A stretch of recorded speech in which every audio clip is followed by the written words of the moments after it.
ॐ त्र्यम्बकं यजामहे सुगन्धिं पुष्टिवर्धनम् उर्वारुकमिव बन्धनात् मृत्योर्मुक्षीयमामृतात्।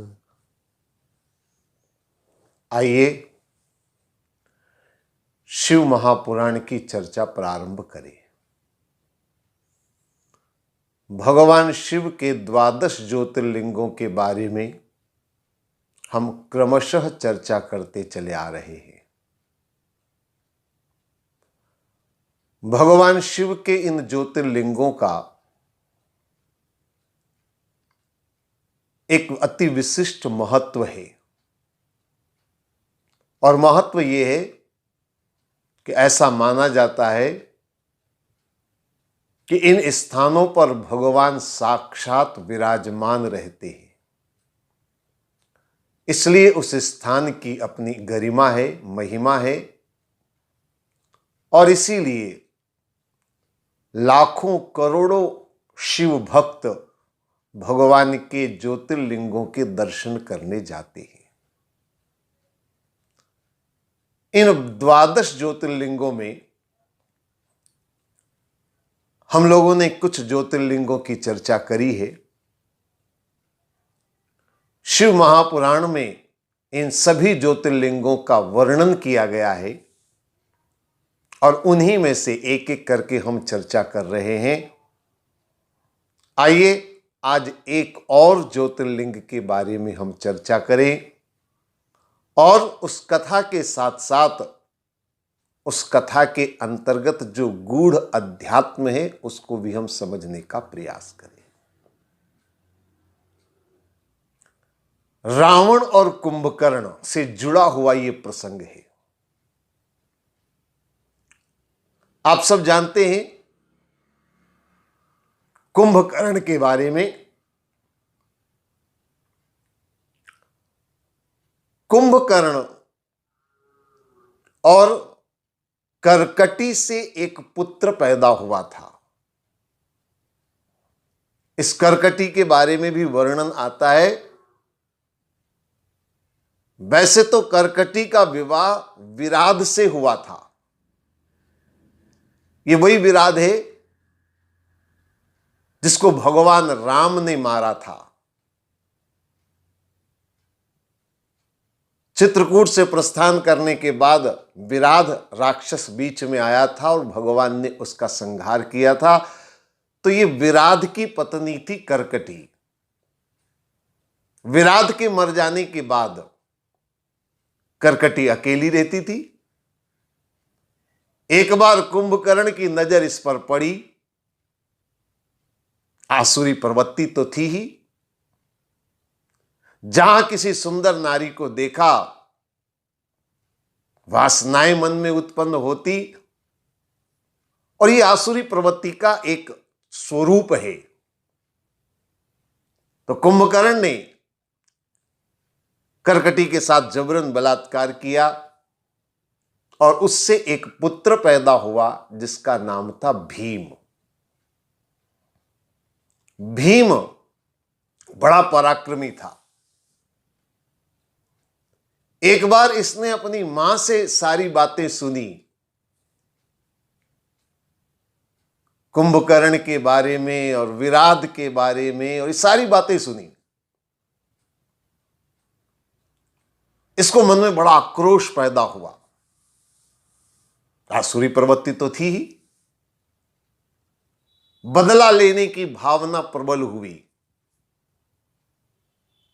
और इसने ब्रह्मा जी की तपस्या करी। तपस्या से वरदान पाया। वरदान की शक्ति पाकर के इसने अनेक राजाओं पर विजय प्राप्त कर ली, अनेक राजाओं को बंदी बना लिया, अनेक राजाओं का वध कर दिया। तो अनेक राजाओं को इसने बंदी बनाकर अपने कारागार में डाला। उन्हीं में से एक राजा जो बड़ा शिव भक्त था, अनन्य शिव का उपासक था, ये राजा कारागार में रहकर के भी निरंतर शिव की उपासना करता रहा। इसके पास शिवलिंग था, नियमित उसकी पूजा करता रहा। अभिषेक करना, पूजन करना इसने बंद नहीं किया। कारागार में रह करके भी लगातार इसकी वो पूजा अर्चना करता रहा। एक बार भीम को पता चला, करकटी के पुत्र भीम को पता चला कि कोई राजा ऐसा है जो कुछ करता है अंदर जेल में। इसने आकर के राजा से पूछा, तुम क्या करते हो, क्यों करते हो, कहीं कोई षड्यंत्र तो तुम नहीं रच रहे हो? तो उस राजा ने बड़े सहज भाव से बता दिया, मैं शिव की उपासना करता हूं, शिव की भक्ति करता हूं, शिव का पूजन करता हूं, इससे ज्यादा मेरा कोई प्रयोजन नहीं है,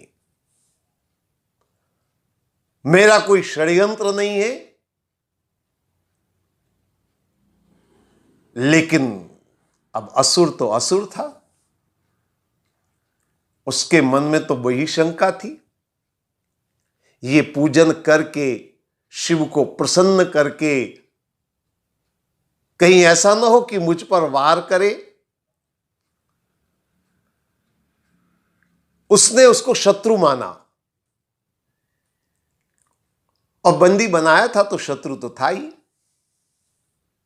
इसने सोचा इसको मार डालूं तो ये षड्यंत्रकारी समाप्त हो जाएगा। उसने निकाली तलवार। जब तलवार निकाली तो सारे देवी देवताओं के मन में ये विचार आया, अब क्या होगा। भगवान से प्रार्थना करने लगे। तो राजा जिस शिवलिंग से पूजा करता था, भगवान शिव उसी लिंग में ज्योतिर्मय रूप में समाहित हो गए। और जैसे ही उसने तलवार से वार करना चाहा, भगवान उस शिवलिंग से प्रकट हुए और भीम का सर्वनाश किया। जब भीम का सर्वनाश हो गया तो सभी देवी देवताओं ने प्रार्थना करी, आप यहीं पर विराजमान हो। चूंकि भीम के कारण शंकर प्रकट हुए, इसलिए उस स्थान का नाम भीमाशंकर पड़ गया।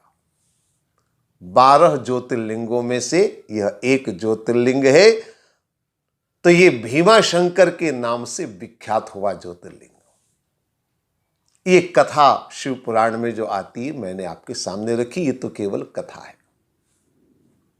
आइए, जैसा कि हम हमेशा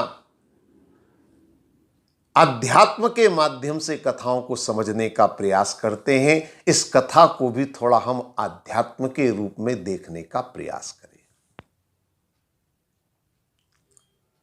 रावण और कुंभकर्ण से मैंने ये कथा प्रारंभ करी। रावण, आप सब जानते हैं, रावण का चरित्र आपने सुना होगा। वैसे तो रावण में सभी दुर्गुण थे,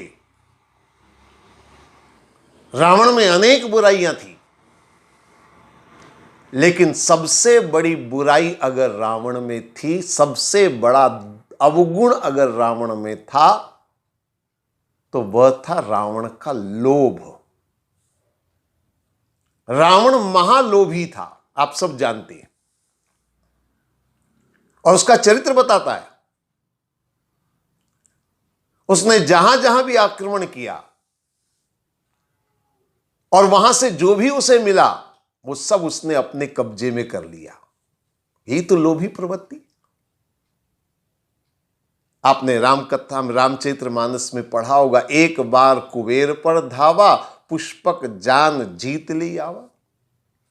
पुष्पक विमान भी उसने छीन लिया।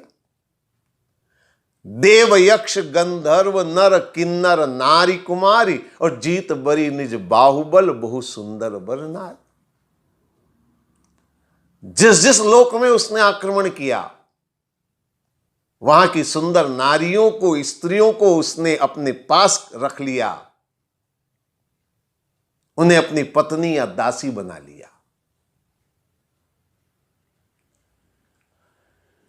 और यह सब उसकी लोभ प्रवृत्ति का प्रतीक है। बहुत सारी बातें हैं रावण के बारे में, रावण के चरित्र के बारे में आप तो अच्छी तरह से जानते हैं। रावण पुलस्त ऋषि के कुल में उत्पन्न हुआ, विशर्वा मुनि की संतान था और ऋषि के कुल में राज और वैभव कहां। ऋषि महर्षि तो पर्ण कुटीर में जीवन व्यतीत करते थे, जंगल में तपस्वी जीवन व्यतीत करते थे, और रावण वहां पैदा हुआ है। लेकिन फिर भी रावण लंकापति बन गया। किसे? इसी लोभ प्रवृत्ति के कारण। तो रावण महालोभी है। और कुंभकर्ण आप जानते हैं 6 महीने तक सोता है। यह है मोह। रावण लोभ है, कुंभकर्ण मोह है। मोह निद्रा में सोने वाला। ये जो निद्रा है उसकी सामान्य निद्रा नहीं है, ये मोह निद्रा है। मोह निशा सब सोवनहारा। तो कुंभकर्ण है मोह का प्रतीक। अब कुंभकर्ण से आगे बात बढ़ती है।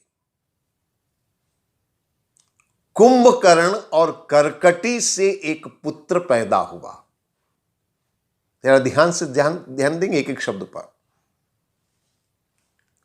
मोह का संबंध किससे हो सकता है? वो संबंध चाहे जायज हो चाहे नाजायज हो, मोह का संबंध अक्सर होता है माया से। मोह और माया कहीं न कहीं दोनों एक दूसरे से जुड़ जाते। तो कर्कटी है माया। वर्णन आता है कि इस कर्कटी का विवाह पहले विराट के साथ हुआ था। ये कौन है विराट? यह है धन संपदा। माया धन संपदा से जुड़ी हुई है। धन संपदा जहां है वहां माया है। माया का ही दूसरा रूप धन संपदा है। लेकिन भगवान राम जो तापस वेश में है, योगी के वेश में है, उन्होंने इस विराट का वध कर दिया। धन संपदा चली गई। जब परम योगी जितेंद्रिय कोई होता है तो वो धन संपदा को ठुकरा देता है। राम अयोध्या का राज्य वैभव संपदा को ठुकरा करके वनवास में आए। ये वो राम है, इसलिए इन्होंने विराट का वध कर दिया, धन संपदा को नकार दिया। ये माया किसके साथ जुड़ गई बाद में? कुंभकर्ण रूपी मोह के साथ जुड़ गई। जब मोह और माया दोनों जुड़ गए तो उससे एक पुत्र पैदा हुआ। उसका नाम रखा गया भीम। अब ये पुत्र क्या है? कुंभकर्ण मोह निद्रा में सोता है और साथ में जुड़ गई माया। तो मैं समझता हूं उसका जो बेटा होगा वह होगा मोहांध, ज्ञानांध, जिसमें ज्ञान बिल्कुल नहीं, अंधा। ज्ञान का अंधापन, वो अंधापन नहीं आंख वाला, ज्ञान का अंधापन, मोह का अंधापन। ऐसा पुत्र इनके उत्पन्न हुआ। अब ये जो ज्ञानांध मोहांध है, इसने तपस्या करी ब्रह्मा जी की। मजे की बात देखिए आप, तपस्या करी इसने ब्रह्मा जी की। ब्रह्मा माने आपने देखा होगा चित्रों में, ब्रह्मा जी हमेशा नाभि कमल के ऊपर विराजमान होते हैं। ये कमल के ऊपर विराजमान होना एक संकेत है। अगर आप अपने आप को जरा ध्यान से देखें, योगिक दृष्टि से अगर हम चिंतन मनन करें, तो हमारे मस्तिष्क के अंदर भी एक कमल माना गया है, जिसको सहस्त्रदल कमल कहते हैं। और यहीं पर बुद्धि का वास होता है। आप सब जानते हैं, बुद्धि हाथ में नहीं होती है, पांव में नहीं होती है, पेट में नहीं होती है। बुद्धि कहां होती है? बुद्धि होती है मस्तिष्क में। तो ब्रह्मा माने कौन? बुद्धि के देवता। चूंकि ये ज्ञानांध है, मोहांध है, इसको आवश्यकता किसकी है? बुद्धि की आवश्यकता। इसने ब्रह्मा जी की तपस्या करी, अब ब्रह्मा जी प्रसन्न हो गए। लौकिक बुद्धि से प्राप्त हो गई। लौकिक बुद्धि में क्या होगा? इसको जीतो, उस पर विजय प्राप्त करो, उस पर कब्जा करो, यही तो होगा लौकिक बुद्धि। लौकिक बुद्धि हमेशा यही करेगी। इसने राजाओं पर विजय प्राप्त करी, राजाओं को बंदी बनाया, ये लौकिक बुद्धि। लेकिन बुद्धि तो प्राप्त हो गई, लेकिन केवल बुद्धि होने से काम नहीं चलता। ये जरा ध्यान से समझ लेना। बुद्धि तो आ गई, विद्या तो प्राप्त कर ली, लेकिन विद्या ददाति विनयम, विद्या से, बुद्धि से जो विनम्रता आनी चाहिए, वो विनम्रता इसमें नहीं है। तो क्या होगा अगर विनम्रता नहीं होगी? तो अगर बुद्धि में विनम्रता नहीं होगी तो तर्क और कुतर्क होंगे, और तर्क और कुतर्क से ऐसा लगता है जैसे सब कुछ जीत लिया, क्योंकि तर्क और कुतर्क सब पर हावी हो जाते हैं। अच्छे अच्छों की बोलती बंद हो जाती है। बोलती बंद होना मतलब उसे परास्त कर देना। इसने कई राजा महाराजाओं को परास्त कर दिया, बंदी बना लिया। इसने अपने तर्क और कुतर्क के द्वारा इन राजाओं को अपने वशीभूत कर लिया, अपने बंदी बना लिया। बुद्धि से जब तर्क और कुतर्क होता है, तो गलत को सही, सही को गलत सिद्ध करना आसान होता है। यही काम होता है बुद्धि से। मैं लौकिक बुद्धि की बात कर रहा हूं। भीतर के आत्मज्ञान की स्थिति बिल्कुल अलग होती है। लौकिक बुद्धि तर्क और कुतर्क के द्वारा कुछ भी सिद्ध कर सकती है। कालिदास की कथा शायद आपने सुनी होगी। बड़ी अद्भुत बात कालिदास की। राजकुमारी ने जब उसका विवाह का समय आया, तो उसने शर्त रखी कि जो मुझे मेरे प्रश्नों का उत्तर दे देगा, ऐसा ज्ञानी अगर कोई होगा तो मैं उसके साथ विवाह करूंगी। कई विद्वान गए, लेकिन कोई भी उस राजकुमारी को हरा नहीं पाया, क्योंकि तर्क, एक के बाद दूसरा तर्क, दूसरे के बाद तीसरा तर्क, कोई अंत नहीं। कितना भी कोई बड़ा से बड़ा विद्वान क्यों ना पहुंच जाए, बड़ा मुश्किल है तर्क पर विजय पाना, तर्क को समाप्त करना असंभव। तो कई विद्वान, कई आचार्य उस दरबार में गए, परास्त हुए, लज्जित हुए। फिर सब विद्वानों ने, ब्राह्मणों ने मिलकर के तय किया कि इस अपमान का बदला लेना है। इस राजकुमारी को, जिसको अपनी बुद्धि का बहुत ज्यादा घमंड है, इसको किसी ऐसे मूर्ख के पल्ले बांधना है जिसको कुछ नहीं आता है। और आपने सुनी हुई कालिदास की कथा। एक बार ये विद्वान ब्राह्मण लोग घूमते हुए जा रहे थे, कालिदास इसे मिल गया। वो कालिदास जो डाली पर बैठ करके डाली को काट रहा था। इन्होंने पूछा, तू डाली को क्यों काट रहा है? बोली, डाली काटूंगा तो नीचे उतर जाऊंगा। इन ब्राह्मणों ने, विद्वानों ने कहा, ये अपने काम का आदमी है। पकड़ लिया उसे। बोले, शादी करोगे? शादी करने के लिए कौन मना करेगा? तैयार हो गए शादी करने के लिए। बोले, शर्त एक है, जब तक शादी ना हो जाए तब तक बोलना नहीं है, चुप रहना है, मौन रहना है। हाँ कर ली। उसको सजा संवार करके, सुंदर वेशभूषा पहना करके, तिलक तिपुंड लगा करके, बड़ा विद्वान नजर आए ऐसा बना करके ले गए। बोले, हमारे गुरुदेव आए हैं, परम विद्वान हैं, आप इनको परास्त करिए। राजकुमारी तैयार हो गई।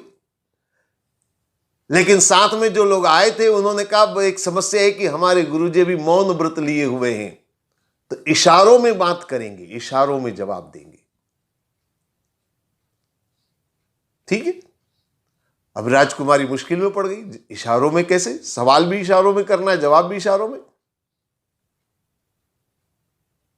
तो उस राजकुमारी ने एक उंगली करके कहा, एक ब्रह्म तत्व क्या है? अब इस निपट मूर्ख ने जब एक उंगली उठाते हुए राजकुमारी को देखा तो इसने समझा, ये मेरी एक आंख फोड़ देगी ऐसा मुझे बता रही है।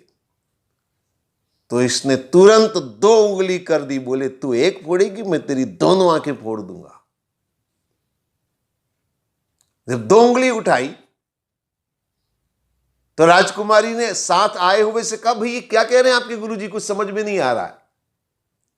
तो शिष्यों ने कहा, हमारे गुरुजी कह रहे हैं, आपने कहा एक ब्रह्म तत्व क्या है? तो हमारे गुरुजी कह रहे, एक ब्रह्म तत्व अकेला एक कुछ नहीं कर सकता, ब्रह्म के साथ माया चाहिए। एक से कुछ भी नहीं होता, सृष्टि दो से चलती है, एक अपूर्ण है, दो से पूर्णता होती है।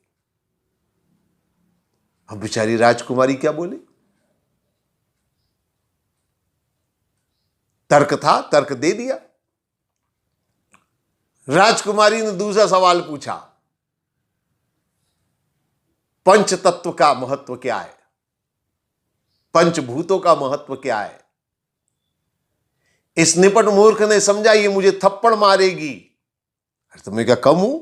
ये मुझे थप्पड़ मारेगी तो मैं इसे घूंसा मारूंगा। इसने ऐसे मुट्ठी बंद करके अपना घूंसा दिखाया। राजकुमारी ने कहा, आपके गुरुजी क्या कह रहे हैं?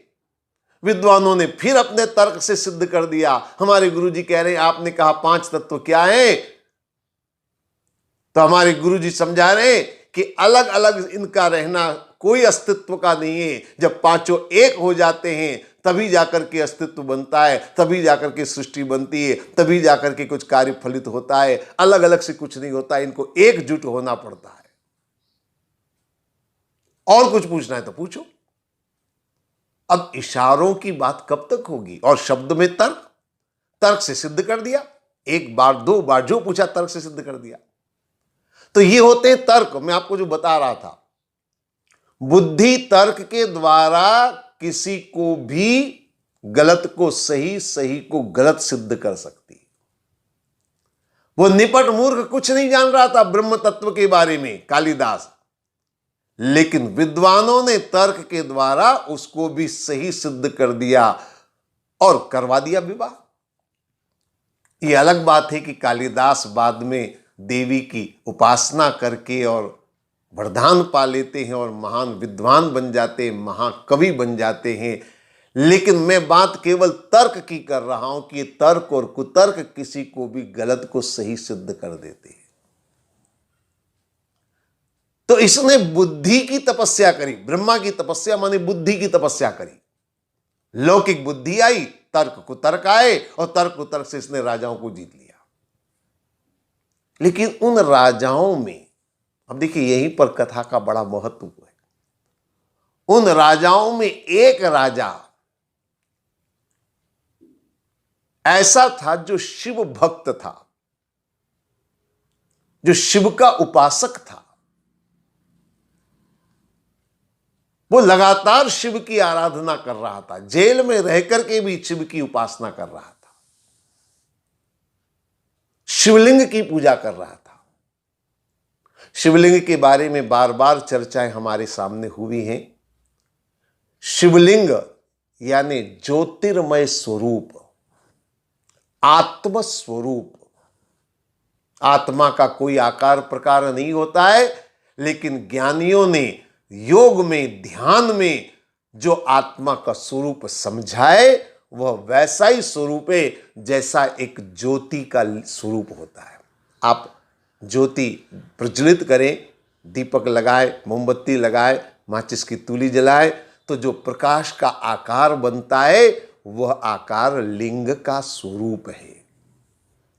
यह आत्म स्वरूप है। तो यह जो राजा जो जेल में रह करके शिव उपासना कर रहा है, लिंग की पूजा कर रहा है, ये क्या है? यह है आत्मज्ञानी। तर्क के द्वारा सबको जीता जा सकता है, लेकिन आत्मज्ञानी का कुछ नहीं कर सकते। आत्मज्ञानी पर विजय प्राप्त नहीं कर सकते।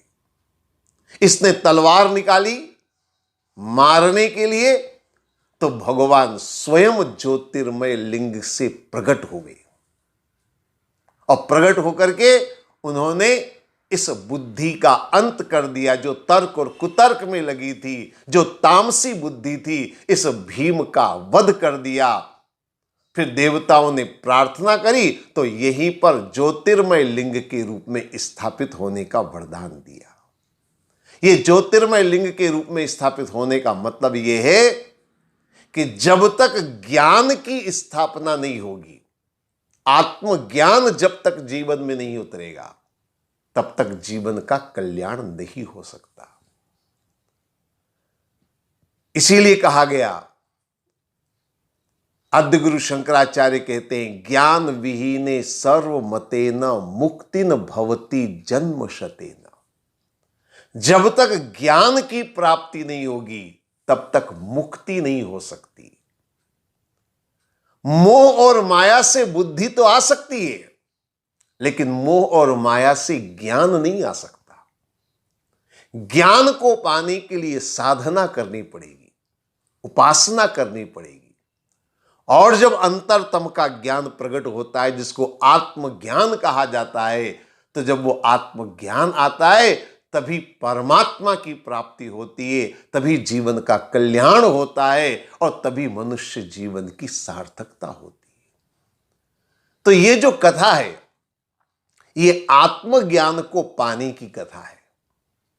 केवल हम मोह माया के संसार के जंजाल में फंस करके अब केवल अपनी बुद्धि के द्वारा अगर जीवन को सफल बनाना चाहते तो सफल नहीं हो सकती।